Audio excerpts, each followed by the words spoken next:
napapanood natin. So nangyari yung kay Celis tsaka kay Doc Lorraine. Tapos no, nagpirmahan yung mga PMA and then ayun na, nag-comment ako. Galit na galit ako doon dahil sa nakita ko na masyadong tinratong kriminal yung dalawang tao na ano lang sila. Witness lang sila.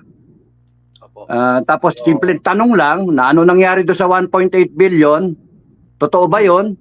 Biglang kulong na.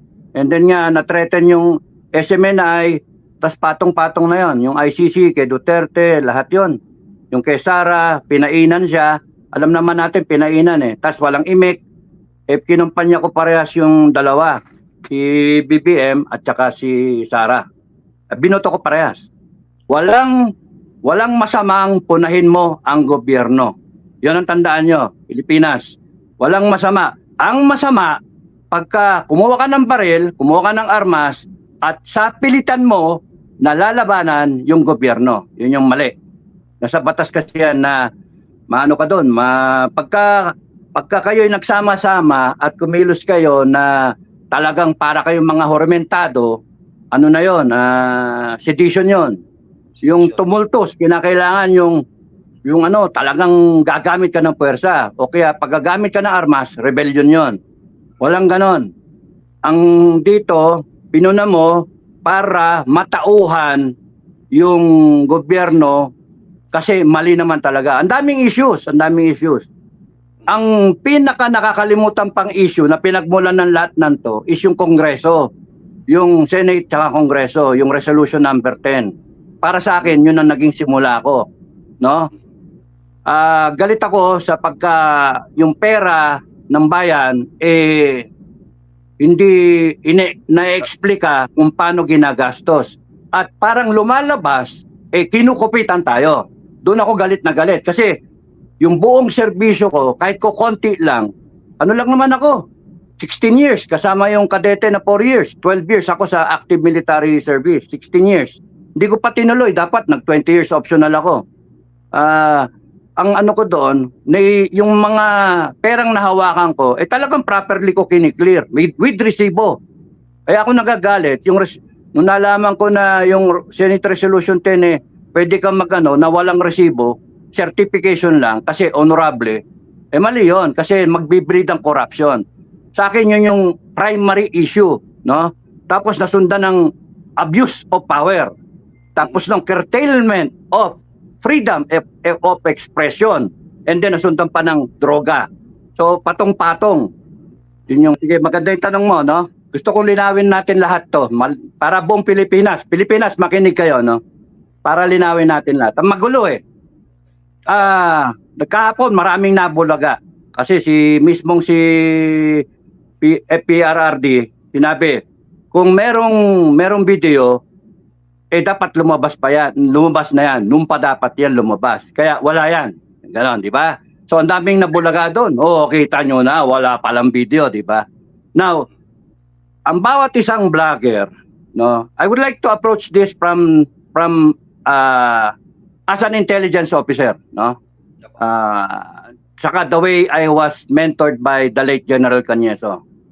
Well respected yon, at saka tinuruan ako talaga kung paano i-analyze yung mga bagay-bagay. Lahat ng ito nagsimula nung si Maharlika nagsabi merong pulboronic video. Tama ba, no? Tama, mali? Tama. Tama po. So, sinundan yon nung mga ibang vlogger na merong silang mga puting ahas din at meron din silang mga sources na merong nagkiklaim na napanood na yung mahiwagang video. PM Mayor pa yung iba. At this point, I want to clarify to everyone, ako mismo hindi ko pinapanood. At tayong dalawa at kahit sino man, naghihintay tayo na sana ilabas na. Bakit pinatatagal? Because ang tagal, alam naman natin, pag kaya nilabas, tapos ang boxing. Di ba? Correct. Tapos ang boxing. Ngayon, kung ang claim napanood na ni Sara yan o napanood ni Duterte yan, nasabi naman ni Duterte, wala siyang alam. Wala siyang alam. So, ibig sabihin, Wala siya alam. Wag nating lalagyan, lahat tayo, wag nating pangungunahan yung mga tao na sasabihin natin napanood nila kasi sila dapat magsabi na napanood nila in due time. Pwedeng 5 years from now, pwedeng 6 months from now, 10 months from now, ay napanood ko. O hindi kaya, pag talagang lumitaw yan, napanood nating lahat. Tama ba? So ngayon, walang nakakapanood pa, kundi yung mga sinasabi ng mga retirado, mga PMayor. Ngayon, yung si General Macanas, sabi ko, General Macanas, no? Isa sa mga vlogger na nagsasabi na meron siyang mga inside information. Tayo, hindi natin alam kung ano yung extent ng kanyang information. The same way na hindi natin alam kung ano yung extent ng mga galamay ni Maharlika. But to say na walang video after na sinabi ni Duterte, ni Digong, na walang video, from his point of view, his claim is walang video. Pero from the point of view of General Macanas, he is saying it na merong video because meron siyang information o informant at his level. Kunyari, ito ka, Dan. Ito ka. Ayan, ito ka. Kunyari, ito ko. Tapos nandito si Macanas. Ito si Maharlika. The root of it all is Maharlika. Now, ang gusto nga ni Maharlika, patawag siya sa Congress. O patawag niyo rin si Macanas. Lahat ipatawag niyo. And then, tanungin, ano ba yung alam ninyo tungkol dyan sa video? Lahat tayo hearsay. Now, hintayin ninyo na yung mismong may hawak ng video biglang lumabas. So, very exciting. As far as we can say, do you believe na si Maharlika nagsisinungaling ba o hindi nagsisinungaling? As far as we are concerned, lahat ng sinasabi ni Maharlika pumupuntos. Tama ba, mali? Pumupuntos. Ibig sabihin, Maharlika has developed enough credibility such that sa mga subscribers niya o kahit hindi niya subscribers, because they trust Maharlika so much, exposing the truth, pumupunta siya sa kanya, kinakausap siya, tinatawagan siya, nag-i-email sa kanya, whatever. They make contact sa kanya kahit saang sangay sila sa gobyerno. In fact, Maharlika is the netizens version of National Intelligence Coordinating Agency. Maharlika is the Director General ng Informal Intelligence Network ng lahat ng netizens. Such that isang tawag lang, isang kalabit lang sa Facebook, sasabihin, Miss Maharlika, nandito ako, nagtatrabaho sa ganyan. So, makuha niya information. So, as far as we're concerned, lahat ng sinasabi ni Maharlika, pumupuntos. Kung baka saan, mataas ang batting average ni Maharlika na doon sa mga nakaraan na exposure niya, kaya tama.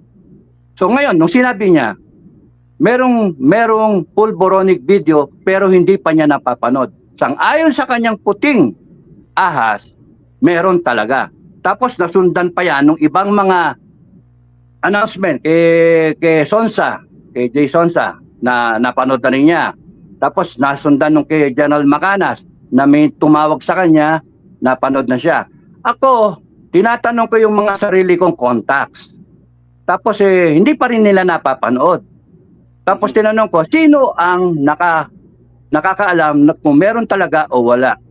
So, walang umaamin. So, probably yung contacts ko, hindi talaga nila alam or nagpe-play safe, ayaw sabihin sa akin kasi baka i-vlog ko eh. Ngayon, paano ngayon ang usapan ng pulburon? Mga Pilipino, ang pulburon is ang royal flush kung sino man ang humahawak nun. Royal flush. Kumbaga sa pusoy, tatalunin pa nun yung 4 na alas. Tama ba? Yung full the house, lahat-lahat. Royal Flush, high pa. 10, Jack, King, Queen, alas. So, yung Royal Flush, pag isang bagsak nun, sige, taasan pa tayo ng taya, taas. Biglang ibabagsak mong ganyan, kahit sino kalaban mo, talo. Tama, no? Tingin ko, kung meron man nung video na yon, malalaman natin Yeah. after June 30.